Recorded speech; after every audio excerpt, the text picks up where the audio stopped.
Le Canada a longtemps été une terre d'accueil, symbole d'ouverture et de prospérité. Mais en 2025, cette promesse vacille. Nous accueillons un nombre record de nouveaux arrivants chaque année. Le gouvernement affirme que c'est vital pour notre économie, mais la société s'interroge. Notre modèle peut-il tenir jusqu'en 2030 sans s'effondrer? Cette question n'est plus théorique. Elle se vit dans la crise du logement, les urgences saturées, les classes surchargées. Les infrastructures peinent à suivre la croissance démographique. L'immigration est essentielle pour contrer le vieillissement et soutenir l'économie, mais mal gérée, elle risque d'aggraver les inégalités et de fragiliser notre qualité de vie. Nous sommes à un tournant. Les choix faits aujourd'hui façonneront le Canada de demain. Le pays veut grandir, mais peine à loger et intégrer sa population.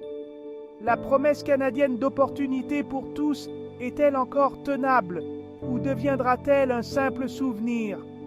Tout dépendra de notre capacité à affronter ces défis avec lucidité et courage.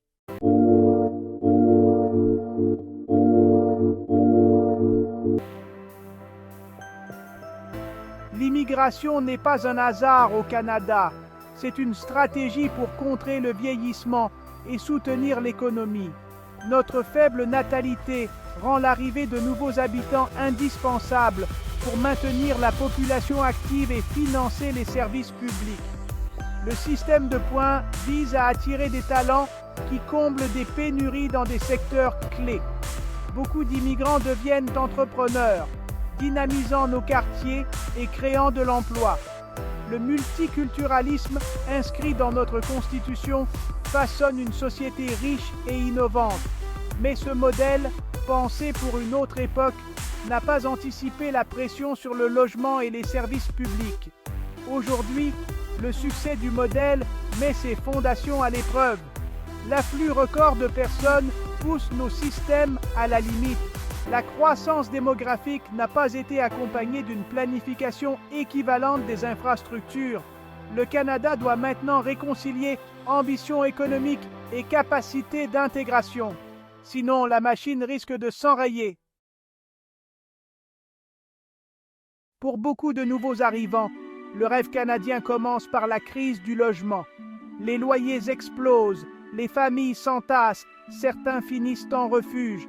Sans réseau ni historique de crédit, les nouveaux venus sont les plus vulnérables. Le coût de la vie grimpe, forçant beaucoup à accepter des emplois sous-qualifiés. La reconnaissance des diplômes étrangers reste un parcours du combattant. Les services communautaires et les cours de langue sont débordés, isolant davantage les nouveaux arrivants.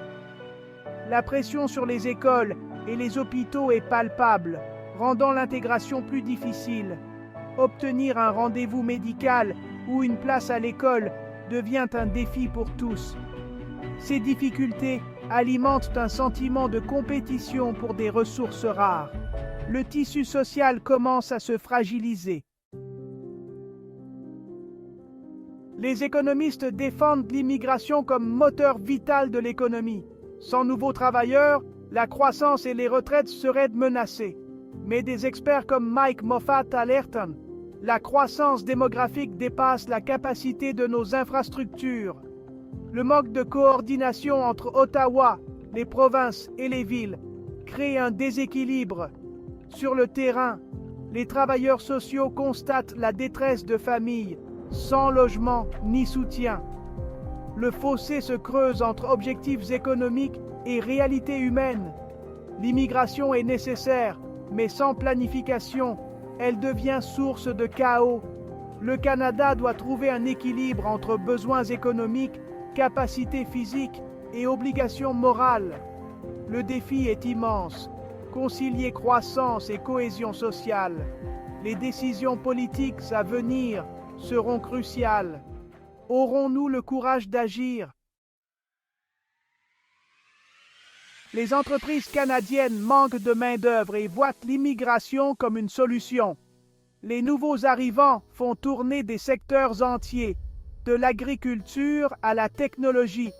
Mais cette croissance rapide exerce une pression énorme sur le logement et les infrastructures. Le manque de logements abordables est criant, aggravé par chaque nouvel arrivant. Routes, transports, hôpitaux, tout est saturé. Nous avons besoin d'immigrants pour construire des maisons, mais ils ont aussi besoin d'un toit. Ce cercle vicieux alimente l'inflation et la frustration. Le problème vient d'un manque de coordination entre les différents niveaux de gouvernement.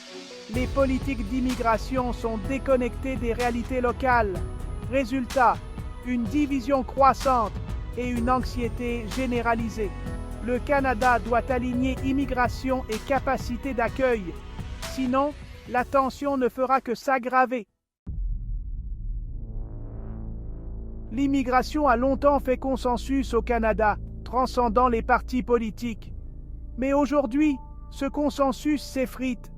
La majorité des Canadiens jugent les cibles d'immigration trop élevées, non par rejet, mais par inquiétude face au logement et au coût de la vie. Ce malaise touche aussi les communautés immigrantes établies. Les partis politiques sont divisés. Les libéraux misent sur l'immigration. Les conservateurs surfent sur l'anxiété populaire. Le débat se polarise, menaçant l'unité nationale. Certains Canadiens se sentent oubliés, alimentant le populisme. Le défi, reconstruire un consensus et prouver que l'immigration peut profiter à tous. Sinon, la division risque de s'installer durablement. Le logement est devenu le point de friction central du débat sur l'immigration. La construction n'a pas suivi la croissance démographique, créant un déficit de millions de logements.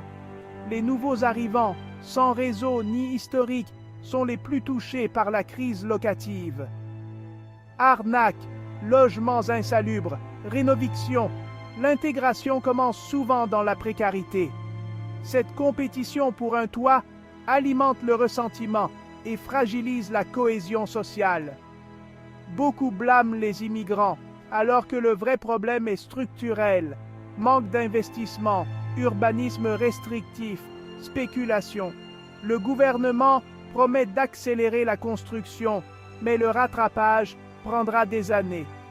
Tant que la crise du logement persiste, le modèle canadien d'accueil reste menacé. Accueillir sans loger dignement, c'est un échec économique et moral. Le logement est le test ultime de notre capacité à tenir notre promesse. L'intégration ne se résume pas à l'entrée au pays. Il faut donner aux nouveaux arrivants les moyens de s'épanouir. Les organismes communautaires sont débordés, les budgets stagnent, les listes d'attente s'allongent. Les écoles accueillent de nombreux enfants immigrants, mais manquent de ressources pour les soutenir. Les enseignants sont dépassés, risquant de créer un système à deux vitesses. Sur le marché du travail, beaucoup d'immigrants restent sous-employés, faute de reconnaissance de leurs compétences. Ce gaspillage de talent est une perte pour l'économie et une frustration pour les individus. L'intégration sociale est aussi en jeu. L'isolement menace, les ghettos se forment. La mosaïque canadienne risque de devenir une juxtaposition de solitude. Pour réussir, il faut investir dans l'intégration, pas seulement dans l'accueil. Sinon, le modèle canadien s'effrite. 3 scénarios se dessinent pour l'immigration canadienne d'ici 2030. Premier, le statu quo. On maintient des cibles élevées sans investir assez dans les infrastructures. Résultat, aggravation des inégalités et tensions sociales. Deuxième, le rééquilibrage. Pause sur la hausse des cibles. Investissement massif dans le logement et les services. Un effort national, difficile mais durable. Troisième, la fermeture. Forte réduction de l'immigration. Soulagement temporaire, mais vieillissement accéléré et stagnation économique à long terme. Chaque choix implique des sacrifices. Croissance contre équité, prospérité contre cohésion. Le deuxième scénario semble le plus juste, mais il exige vision et courage politique. Le Canada de 2030 sera le reflet de nos décisions d'aujourd'hui. La question, quel pays voulons-nous léguer aux générations futures ? La promesse canadienne est-elle encore tenable? Et à quel prix? Le défi est collectif. La réponse nous appartient. L'avenir du Canada se joue maintenant. Aimez et abonnez-vous pour découvrir des vérités que personne ne partage. Découvrez ce que personne ne vous dit. Partagez si ça vous intéresse.